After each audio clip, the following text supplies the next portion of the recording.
பழனியில் பாலியல் தொந்தரவு வழக்கில் ஜாமீனில் வந்த மருத்துவர் பெண்ணை மிரட்டியதாக காவல்துறையில் புகார் அளித்த சம்பவம் அப்பகுதியில் பரபரப்பை ஏற்படுத்தியுள்ளது. திண்டுக்கல் பழனியை சேர்ந்த செவிலியர் லீனா. இவர் தனியார் மருத்துவமனையில் செவிலியராக பணியாற்றி வந்த நிலையில் லீனாவிற்கு மருத்துவமனையின் உரிமையாளரும் மருத்துவருமான மதனகோபால் பாலியல் தொந்தரவு கொடுத்துள்ளார்.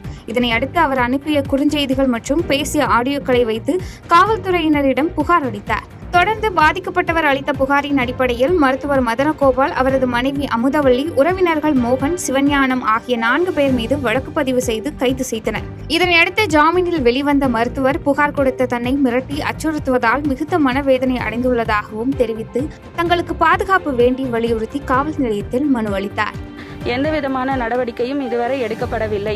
அவர் வெளியிலிருந்து தொடர்ந்து எங்களுக்கு கொலை மிரட்டல் கொடுத்து கொண்டிருக்கிறார். கடந்த ஜூன் மாதம் 4ஆம் தேதி பெயில் கலைக்கப்பட்ட நிலையில் ஜூன் மாதம் 6ஆம் தேதி அவர் வெளியில் வந்தவுடன் நாங்கள் பார்க்குக்கு சென்றதை அறிந்து எங்களை பின்தொடர்ந்து வந்து டாக்டர் மதனகோபாலும் அவருடைய தம்பியாகிய திரு மோகன் அவர்களும் எங்களை மிரட்டி பழனியை விட்டு செல்ல வேண்டும், இல்லை என்றால் நாங்கள் கொலை செய்து விடுவோம் என்று கூறி மிரட்டினார்கள். நெல்லை அருகே தாமிரபரணி கூட்டு குடிநீர் திட்ட குழாயில் உடைப்பு ஏற்பட்டு சாலையில் நீர் பெருக்கெடுத்து ஓடிய நிலையில் நாடாளுமன்ற உறுப்பினர் ராபர்ட் புரூஸ் சம்பவ இடத்திற்கு விரைந்து சென்று அதிகாரிகளை நடவடிக்கை எடுக்க வலியுறுத்தினார். திருநெல்வேலி வண்ணாரப்பேட்டை அருகே பாதாள சாக்கடை பணியின் போது தாமிரபரணி கூட்டு குடிநீர் திட்ட பிரதான குழாயில் உடைப்பு ஏற்பட்டு தண்ணீர் சாலையில் ஓடத் தொடங்கியது. இந்த சம்பவம் அப்பகுதியில் பரபரப்பை ஏற்படுத்தியது. இதனைத் தொடர்ந்து தகவல் அறிந்து சம்பவ இடத்திற்கு வந்த நெல்லை நாடாளுமன்ற உறுப்பினர் ராபர்ட் புரூஸ் சம்பவ இடத்தை ஆய்வு செய்து மாநகராட்சி உயர் அதிகாரிகளுக்கு தொலைபேசியில் தொடர்பு கொண்டு உடனடியாக வீணாக வெளியேறும் நீரினை நிறுத்துவதற்கும் பணிகளை விரைந்து முடிக்கவும் அறிவுறுத்தல்களை வழங்கினார்.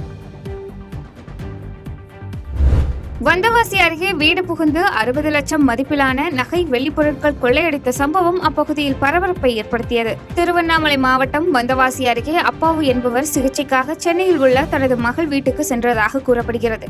இந்த நிலையில் வீட்டின் கதவு திறக்கப்பட்டிருந்ததை அடுத்து சந்தேகமடைந்த அக்கம் பக்கத்தினர் காவல்துறைக்கு தகவல் தெரிவித்தனர்.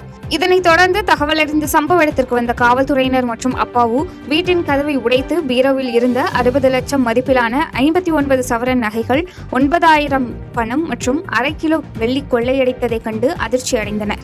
இதனையடுத்து இந்த கொள்ளை குறித்து காவல் துணை கண்காணிப்பாளர் தீபக் ரஜினி தலைமையில் காவல்துறையினர் விசாரணை மேற்கொண்டு வருகின்றனர். ட்ரோன் கேமரா சத்தத்தால் பயந்த ரோலக்ஸ் என்ற காட்டு யானை அருகில் இருந்த கால்நடை மருத்துவரை தாக்கிய சம்பவம் வனத்துறையினர் மத்தியில் அதிர்ச்சியை ஏற்படுத்தியது. கோவை தொண்டாமுத்தூர் அருகே ரோலக்ஸ் காட்டு யானை முகாமிட்டிருப்பதாக வனத்துறையினருக்கு தகவல் வந்த நிலையில் உடனடியாக சென்ற வனத்துறையினர் மற்றும் கால்நடை மருத்துவர்கள் காட்டு யானைக்கு மயக்க ஊசி செலுத்த முயற்சித்தனர். அப்போது ட்ரோன் கேமராவின் சத்தத்தால் அதிர்ச்சி அடைந்த காட்டு யானை அருகில் இருந்த மருத்துவர் விஜயராகவனை எட்டி உதைத்ததில் முதுகு மற்றும் கைகால்களில் காயம் ஏற்பட்டதை அடுத்து உடனடியாக அருகில் இருந்தவர்கள் காட்டு யானையை விரட்டினர்.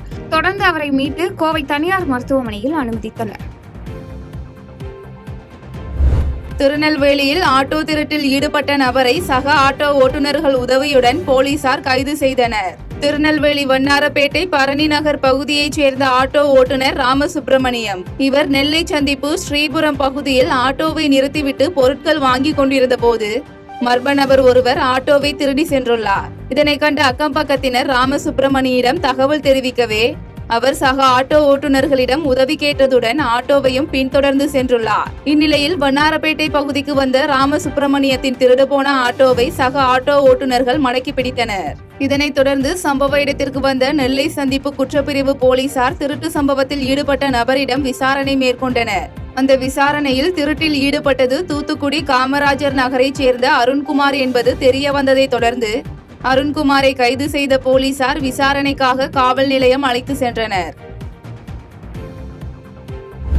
சாதி சகதியில் எடப்பாடி பழனிசாமி மாட்டிக்கொள்ளக் கூடாது என ராஜபாளையத்தில் புதிய தமிழகம் கட்சி தலைவர் டாக்டர் கிருஷ்ணசாமி தெரிவித்துள்ளார். விருதுநகர் மாவட்டம் ஸ்ரீவில்லிபுத்தூர் மற்றும் சுற்றுவட்டார பகுதிகளில் புதிய தமிழகம் கட்சி தலைவர் டாக்டர் கிருஷ்ணசாமி மாநில மாநாடு குறித்த விளக்க கூட்டம் மற்றும் தேர்தல் பரப்புரை மேற்கொண்டு வருகிறார்.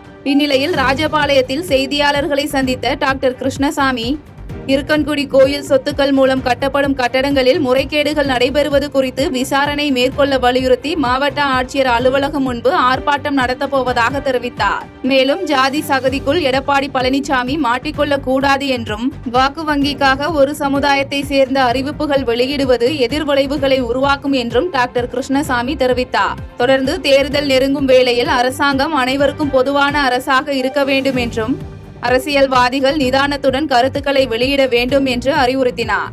சாதி சகதிக்குள் எடப்பாடி பழனிசாமி அவர்கள் மாட்டிக்கொள்ளக்கூடாது.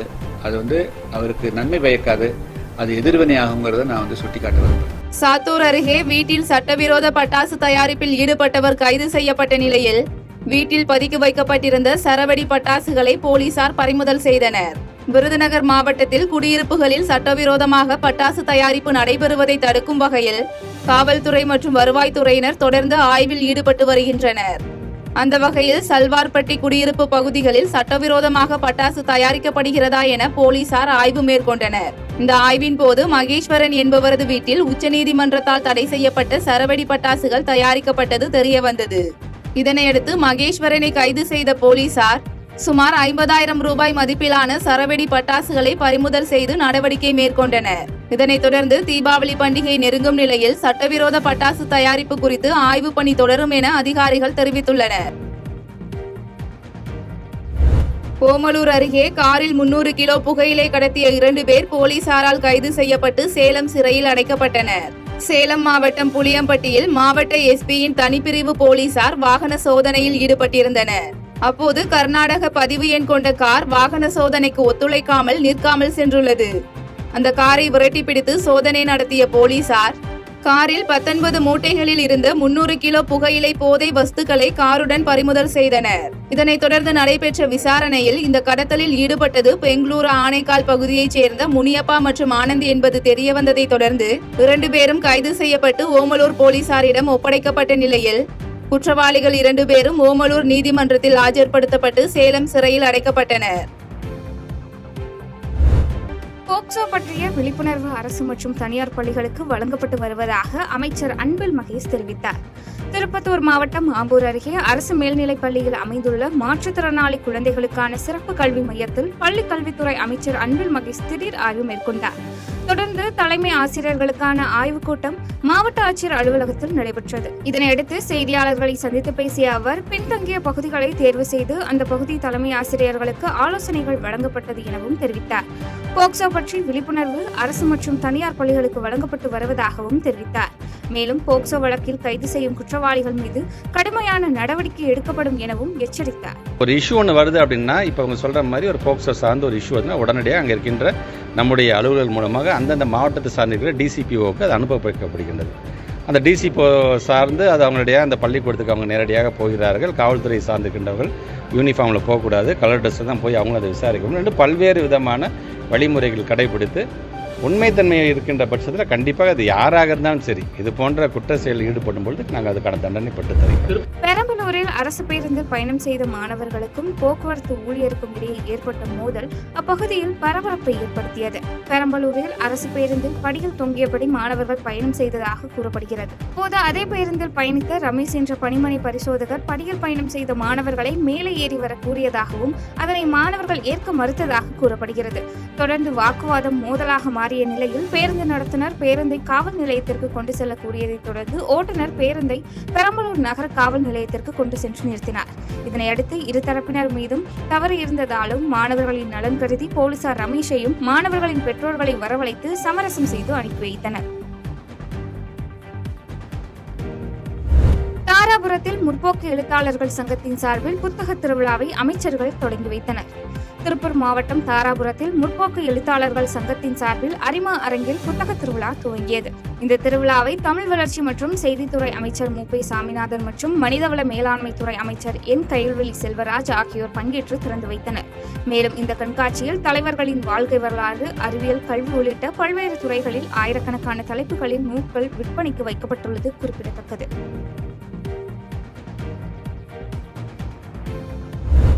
உடுமலையில் அரசு பள்ளி மாணவி மயக்கமடைந்து மர்மமான நிலையில் உயிரிழந்த சம்பவம் அப்பகுதியில் சோகத்தை ஏற்படுத்தியுள்ளது.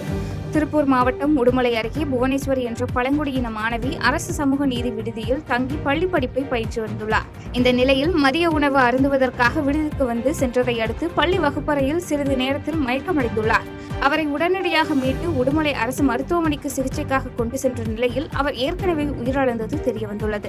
இதனையடுத்து மாணவியின் பெற்றோருக்கு தகவல் தெரிவிக்கப்பட்டு பிரேத பரிசோதனைக்காக உடுமலை அரசு மருத்துவமனையில் அவரது உடல் வைக்கப்பட்டுள்ளது. இந்த நிலையில் இச்சம்பவம் குறித்து உடுமலை போலீசார் மற்றும் கோட்டாட்சியர் ஆகியோர் மாணவி தங்கியிருந்த விடுதி பள்ளி ஆகியவற்றில் தீவிர விசாரணை மேற்கொண்டு வருகின்றனர். பாமக அன்புமணி ஆதரவாளர்கள் கொலை மிரட்டல் விடுவதாக கூறி ராமதாஸ் ஆதரவாளரும் சட்டமன்ற உறுப்பினருமான அருள் காவல் கண்காணிப்பாளரிடம் புகார் மனு அளித்தார். பாமகவில் அன்புமணி ராமதாஸ் தரப்பு என இரு பிரிவுகளாக உள்ள நிலையில் இரு பிரிவுகளில் உள்ள நிர்வாகிகள் மாறி மாறி தாக்குவதும் சமூக வலைதளங்களில் கருத்துக்களை தெரிவிப்பது உள்ளிட்ட செயல்களில் ஈடுபட்டு வருகின்றனர். இந்த நிலையில் சேலம் மேற்கு தொகுதி பாமக சட்டமன்ற உறுப்பினர் அருள் மற்றும் அவரது ஆதரவாளர்கள் மீது அன்புமணி தரப்பு ஆதரவாளர்கள் தாக்குதல் நடத்தியும் கார் உள்ளிட்ட வாகனங்களை உடைத்தும் மிரட்டல் விடுத்ததாக கூறப்படுகிறது.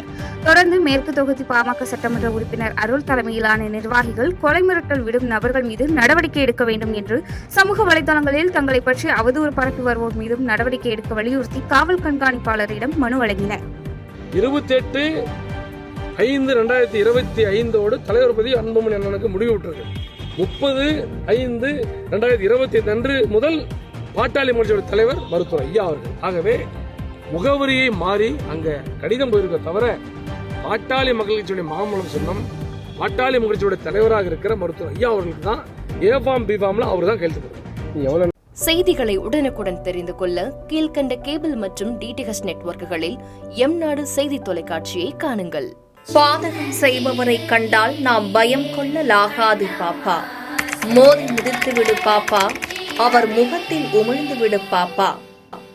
அண்மை செய்திகளை உடனுக்குடன் தெரிந்து கொள்ள இணைந்திருங்கள் எம்நாடு தொலைக்காட்சியுடன்.